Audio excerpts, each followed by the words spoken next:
happening? Magnus sites, get over and subscribe to the Critical Drinker. Tell him Tyrone Magnus sent you.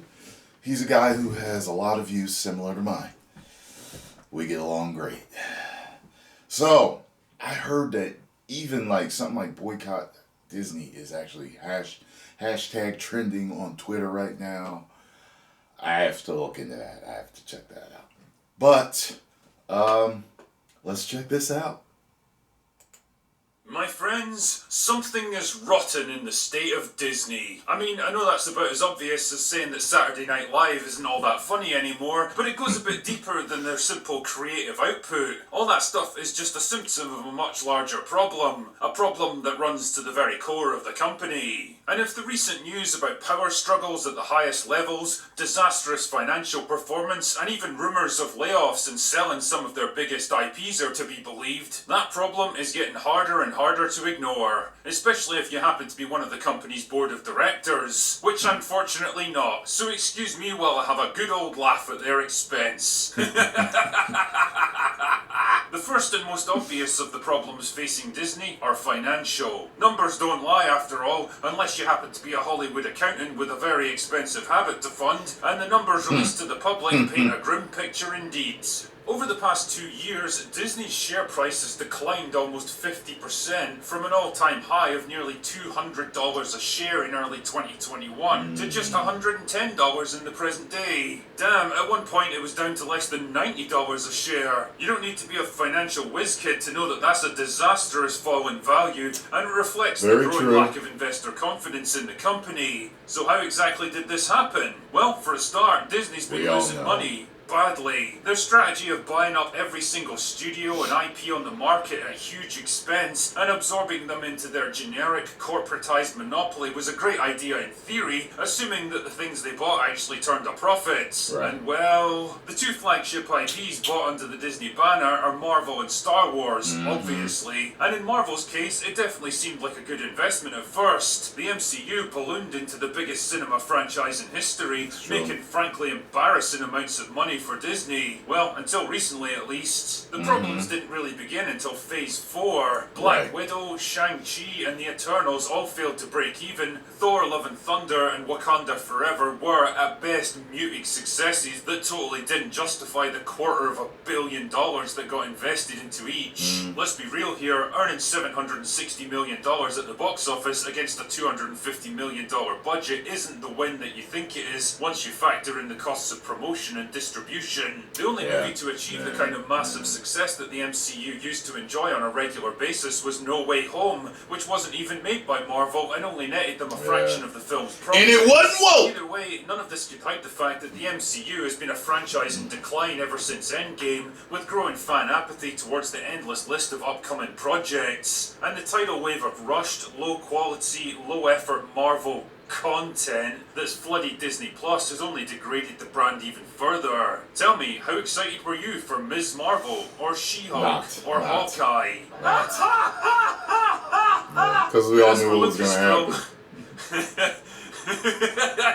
Let me ask you a question. When was the last time you saw a Star Wars movie at the cinema? Do you really think we'd be seeing a 4-year gap if Rise of Skywalker had made billions of dollars? Let's be honest, the financial trajectory of the sequel trilogy was almost as depressing as taking a walk down the high street in Glen Rothis. And if that wasn't bad enough, Solo became the first Star Wars feature film in history to actually lose money. It's pretty obvious that Disney's hopes of building the Star Wars brand into a second MCU that they could farm for insane amounts of cash turned out to be about as realistic as Natalie Portperson's arms in Love and Thunder. That's right, Nat. Why go to the gym when you can let computers do all the work for you?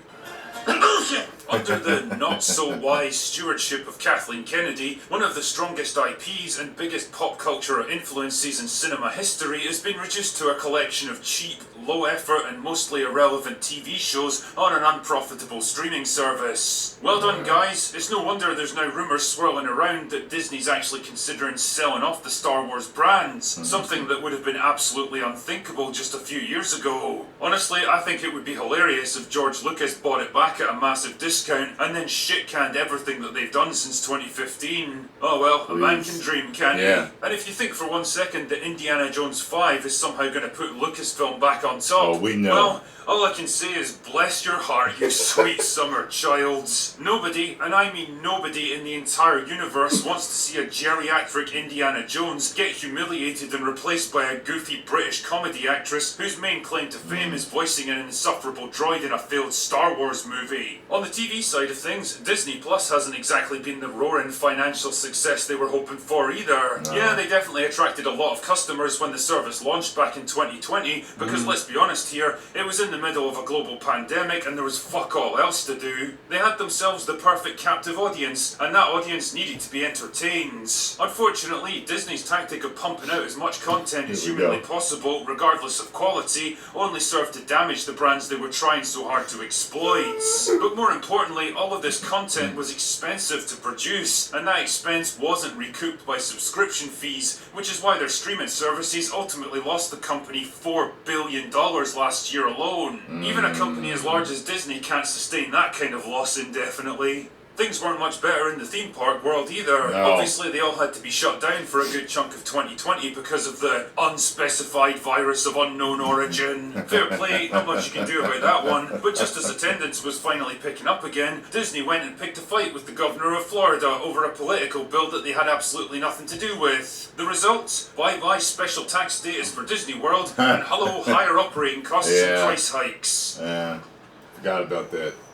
Fuck. Now, call me crazy if you like, many people have, but I generally operate on the idea that entertainment companies should probably just stick to entertainment and not involve themselves in politics one way or the other. Because the moment you do, not only do you risk making enemies out of powerful people who can totally fuck up your day, but you also divide your audience in half. We live in a polarised world, and the moment you come down on one side of the political divide, then most people on the other side will automatically hate you. It's dumb, but it's the world we live in, unfortunately. And ironically enough, Bob Chapek's first instinct at the time was to do exactly that. Stay the hell out of the situation and keep Disney politically neutral. Unfortunately, the activists who somehow managed to pass themselves off as Disney employees had other ideas, and after a series of well-publicised strikes and protests, Chapek was forced into a humiliating climb down and a financially devastating conflict with the Florida government. This is what we like to call a lose-lose situation.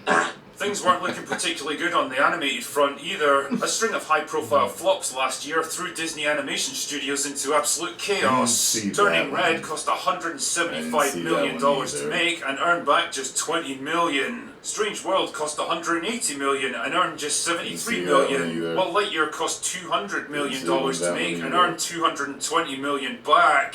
Nowhere near what it needed to be to break even. All three of these movies lost money for the company, massive amounts of money in some cases, and further damaged the Disney brand in the eyes of consumers. I mean, I'm old enough to remember when Disney were the gold standard in animated storytelling. These days they seem to stagger from failure to failure in the same way that I stagger home after a night out. The only thing missing now is for them to fall asleep in a gutter and piss themselves. Now, obviously that's not to say that every single Disney project in recent years has been an abject failure. I mean, damn, Avatar 2 made over $2 billion, whatever you think of its actual story, but successes like this haven't been big enough or frequent enough to compensate for the growing list of high-profile failures. Very true. And the general trend in pretty much every area of their business has been downwards. There's no getting away from it anymore. Disney is a brand in decline, bloated and overcomplicated, meandering with no clear sense of purpose, prioritising quantity over quality, bereft of original ideas and coasting instead on former successes, and getting caught up in divisive political controversies that are just bad for business. But hey, for every action, there's a reaction, and it turns out that a Disney reaction comes hard and fast, just like me with Tatiana.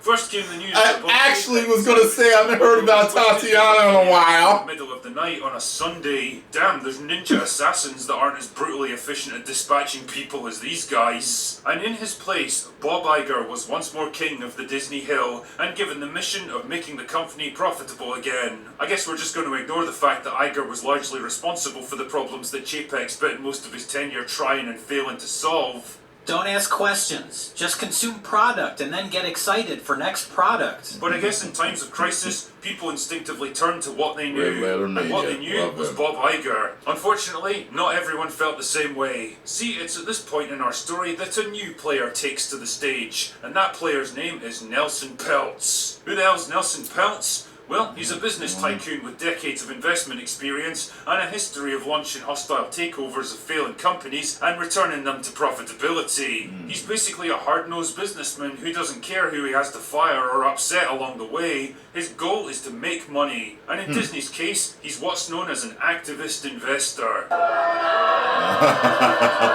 No, not that kind of activist. Okay. Those are the kinds of people that got Disney into the situation they're in. Peltz could see the writing on the wall when Bob Iger was reinstated as CEO, and his solution is to replace him with someone more capable and efficient. The problem is, he needs a seat on the board of directors first, hence the campaign that he's launched. Restore the magic. The aim of this thing is to sway enough of the board to vote out one of their own members so that he can take their place and use his newfound power to call for a vote of no confidence in Iger. And by all accounts, he's actually gaining a lot of traction here. See, funnily enough, it turns out that most investors with a big stake in a company care less about ideology and more about actually making money. You serious? And by appealing to them, Peltz and his ideas are starting to gather momentum. And honestly, I think this is exactly what Disney needs. nothing about Just this. like Warner Sounds Brothers good. needed David Zaslav to come in and clean house when they pretty much exhausted their resources trying and failing to compete with Marvel, so Disney needs someone like Nelson Peltz to jettison the dead weight and get them back to doing what they used to be so good at. Entertaining people. Because here's the thing, despite all my joking around, I don't really want them to fail. No. I don't want Disney to collapse into financial ruin and irrelevancy. Keep making but great like so stuff. many other people, I recognise that what they've been doing over the past few years isn't working. Let's start People making aren't great buying stuff what Disney are again. trying to sell them now. They can either learn from that and change what they're offering, or they can push ahead with a failing strategy until eventually they run out of resources to keep doing it. Yeah. The choice, as they say, is theirs. Anyway, that's all I've got for today. Go away now. Score! Was that the drinker throwing Disney off the cliff? There ain't a damn thing you said that I disagree with, sir, on this video. I swear, man. You hit the nail on the head. Man, oh man. I would hope that they're course correcting. We'll only be able to tell by what they continue to pump out. You're going to see Ant-Man. We'll see what they do. People as a whole are not cool with the whole MCU thing, and we'll see what happens. People as a whole are not cool with what they've done with Star Wars. So people are just done with all the politics too. So they lost $120-something billion last year or something. Come on, man. That's just ridiculous.